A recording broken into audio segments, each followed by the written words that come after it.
A invasão da Ucrânia já é tratada como um filho feio no governo russo. Ninguém quer assumir a paternidade da ideia.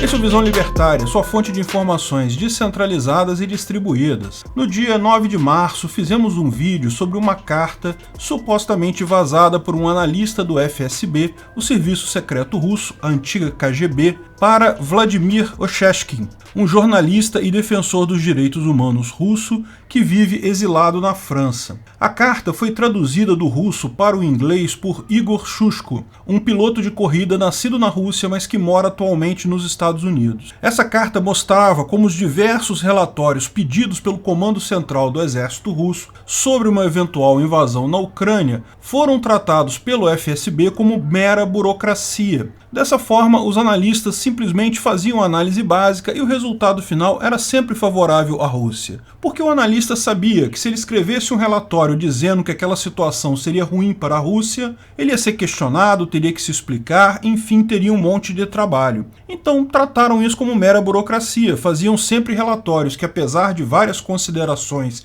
e hipóteses, ao final mostravam resultados favoráveis à Rússia. Ou seja, o alto comando russo, ao que parece, decidiu pela guerra com base em relatórios que os próprios analistas do FSB sabiam ser bobagem pura. Explicamos em detalhe esse problema no vídeo Analista do FSB desabafa. Situação russa é muito pior do que parece. Quando fizemos esse vídeo, não havia confirmação alguma de que seria uma carta real ou não. O máximo que se podia dizer é que pelo caminho que a carta seguiu e pelo jeito como foi escrita, parecia ser autêntica. Porém, depois disso, várias coisas ditas naquela carta foram confirmadas, inclusive uma busca pelo responsável pelo vazamento. No dia 11 de março, a 5ª diretoria do FSB sofreu uma ação de busca e apreensão pela polícia da Rússia e pela guarda pessoal de Putin. A acusação era algo sobre corrupção, mas no final das contas todo mundo sabe que era questão de inteligência. Foram 20 endereços que sofreram buscas,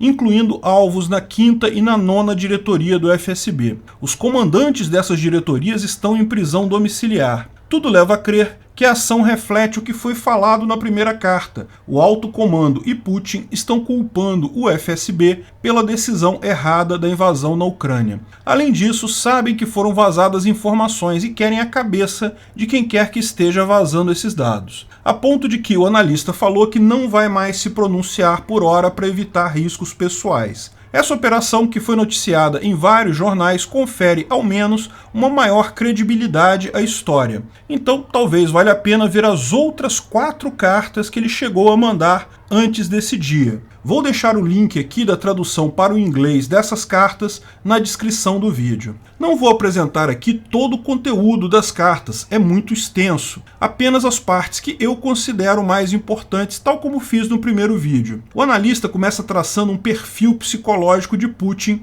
e apontando como ele não deveria sequer ter entrado para a FSB. Putin, vocês sabem, foi alto funcionário da KGB durante a era soviética, de onde saiu para a política. Mas o analista lembra que ele nunca foi espião. A FSB, vocês sabem, é o novo nome da KGB. Na FSB, segundo ele, é considerado tabu criticar Putin porque, de certa forma, estaria se criticando a própria FSB. Mas o fato é que, com toda essa confusão, já se vê gente abertamente falando contra Putin lá. O problema dos relatórios cor-de-rosa, como ele costuma falar, continua mesmo durante a guerra. Todo mundo sabe que a situação na Ucrânia é desesperadora militarmente, mas os relatórios que chegam ao alto comando continuam a pintar uma realidade mais cor-de-rosa, justamente porque todo mundo sabe que, se falar a verdade, vai ser questionado, pode até ser considerado traidor a essa altura, e isso só piora tudo. O fato de 2 generais russos terem morrido é indicação que eles estavam gerenciando pessoalmente a estratégia de guerra. Isso não é tarefa de general. O general não vai para a linha de frente, a menos em situação de desespero. Existem discussões sobre como Putin está ultimamente vendo significados místicos em tudo. Numerologia, amuletos, parece esperar uma intervenção divina. Provavelmente porque já percebeu que está numa enrascada enorme. Mas, se a situação militar é ruim, muito pior é a econômica. Ele cita a doutrina Gerasimov, que diz que a estratégia de um confronto deve ser pensada em várias linhas, sendo o confronto militar apenas uma delas. Os outros seriam a economia, informação, tecnologia, imagem e etc. Em todas elas, a Rússia está mal, mas nenhuma é pior que a economia. Parece que a maior crise no governo russo no momento é a necessidade de dólares e euros. A Rússia fez reservas em ouros, dólares e euros, mas metade dessas reservas foi bloqueada no exterior e o SWIFT impede o uso do resto. Eles precisam ou de dinheiro vivo ou de pessoas que tenham contas no exterior que possam fornecer dólar e euro desbloqueado. O ouro se mostrou inútil, estão vendendo 20% abaixo da cotação mundial e ninguém quer comprar o ouro russo devido às sanções, nem teria como receber por isso. Ele teme que o governo confisque valores em euro e dólar de cidadãos russos em cofres de depósito. E ele tem informações que o Ocidente já está preparando programas de óleo por comida para evitar fome generalizada na Rússia. O clima no governo russo é de busca de traidores. Existe uma visão sendo trabalhada pelo FSB de que a Rússia foi de fato usada nessa guerra entre Estados Unidos contra a China. A Rússia teria sido iludida pelos americanos para atuar como um peão, um proxy dessa guerra. Nessa visão, o governo de Putin foi sutilmente influenciado por Biden a invadir a Ucrânia. Só que, na verdade, isso era uma armadilha para dificultar os planos da Rússia e da China. Essa influência, feita por traidores internos, teria os seguintes objetivos. Veja, as sanções à Rússia estão elevando em demasia o custo da energia. E o país mais dependente da energia no mundo todo é a China. A China só deu sinal verde para essa guerra da Rússia porque esperava testar como o mundo reagiria, visando, lógico, o seu interesse em invadir Taiwan posteriormente. E Putin prometeu para Xi Jinping que seria uma guerra rápida, porque novamente foi iludido com informações de que a Ucrânia cairia rapidamente. Com a demora em um resultado positivo, em um desfecho, Xi Jinping está perdendo a paciência com a Rússia. Não apenas a energia continua subindo muito mais do que eles esperavam, deixando a própria China em situação complicada economicamente, mas pior, toda essa demora está fechando a janela de oportunidade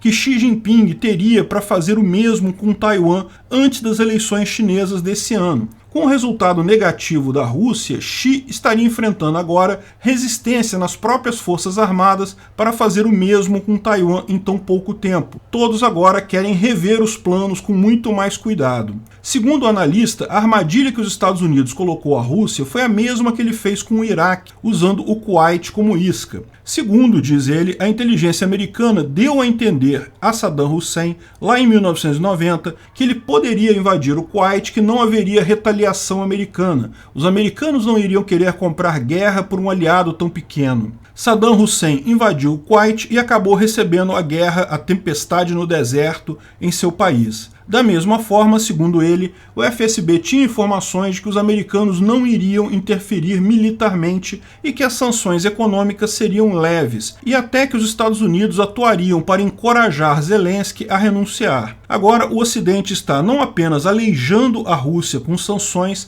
como mandando armamento para Zelensky e fazendo uma propaganda tão massiva contrária à Rússia que só pode ser compreendida de uma única forma. É um recado dos Estados Unidos para a China. Fazendo um parênteses meu aqui. Se isso foi verdade, Putin caiu como um patinho nessa guerra. Mas ainda assim não muda o fato dele ter iniciado agressão contra a pessoa pacífica. Seja qual for o encorajamento dado pelos americanos, se ele tivesse simplesmente se comportado de forma ética, não tivesse iniciado agressão contra inocentes, não teria problemas. A culpa continua sendo 100% do Putin, mesmo na hipótese que eu considero improvável, acho esse negócio de ser convencido sutilmente uma besteira, mas mesmo nesse caso continua sendo 100% culpa do Putin. Em seguida, o analista se pergunta, como sair dessa armadilha? As ações do exército russo na Ucrânia agora visam causar muitos danos e mortes a civis. Eles não estão tão preocupados em ganhar território. Ao mesmo tempo, será feita uma guerra de desinformação com o intuito de deixar claro para os ucranianos que, olha, essa guerra vai levar muitos anos. Melhor se render agora do que ficar sangrando uma eternidade. De fato, a Rússia não tem capacidade de continuar a guerra por mais muito tempo, mas quer convencer os ucranianos que irá ficar matando gente devagarzinho por muitos anos. Segundo ele, essa é a melhor chance que a Rússia tem de obter uma saída minimamente honrosa para essa guerra, numa negociação com Zelensky. A ideia é uma saída que envolva a Crimeia, Luhansk e Donetsk ficando com a Rússia, para que Putin possa dizer que libertou os russos da Ucrânia, mas, além disso, algumas cláusulas de demilitarização que permitiriam, com facilidade, que a Rússia fosse muito mais agressiva no futuro, liquidando a fatura com facilidade daqui a uns 10 anos. Mas essa estratégia depende de Zelensky e seu governo cederem, o que parece não estar acontecendo. Zelensky está pagando para ver o blefe russo. Além disso, no fronte interno, dentro da Rússia, segundo ele, está havendo um confronto aberto entre o FSB e Putin. O FSB sempre foi um aliado muito forte de Putin e tem muito poder dentro do Estado russo. Talvez seja a única entidade capaz de tirar Putin do poder em toda a Rússia. Alexander Bortnikov, o diretor-geral da FSB, não gostou da ação de Putin contra a 5ª e 9ª diretorias, principalmente do fato de Putin querer culpar a FSB pelo problema. Ele está se vendo na posição de ser usado como bode expiatório por Putin para culpar o desastre. Só que ele mesmo acha que a culpa é do Putin. Talvez finalmente Putin tenha encontrado alguém com capacidade real de ir contra ele e derrubá-lo no governo russo. O fato é que parece uma questão de tempo entre os dois. Um deles vai cair, ou Bortnikov ou Putin. E não tenham ilusões quanto a Bortnikov. Ele é em muitos aspectos pior ainda que Putin. Mas um movimento nesse sentido poderia, pelo menos, ser uma forma de encerrar essa guerra com menos banho de sangue. Todo mundo culparia Putin por todas as besteiras acontecidas e a Rússia poderia recuar com suas tropas de forma muito mais simples, pelo menos por hora. Obrigado pela audiência. Esse vídeo foi um oferecimento de armataweb.com, cloud e serviços de data center. 100% de compromisso com a satisfação e privacidade dos clientes. Aceitamos Bitcoin. Veja o link na descrição do vídeo. Se você gostou desse vídeo, clique no like e compartilhe ele em suas redes sociais. Se inscreva no canal para nos ajudar, clicando no botão vermelho abaixo. Se quiser ser avisado de novos vídeos, clique no sininho ao lado. Se você quiser comprar camisas e outros itens do Visão Libertária, veja nossos itens no site Pimenta no Café, pimentanocafé.com.br/Visão Libertária, tudo junto sem acento, ou clique no link da descrição. Até a próxima!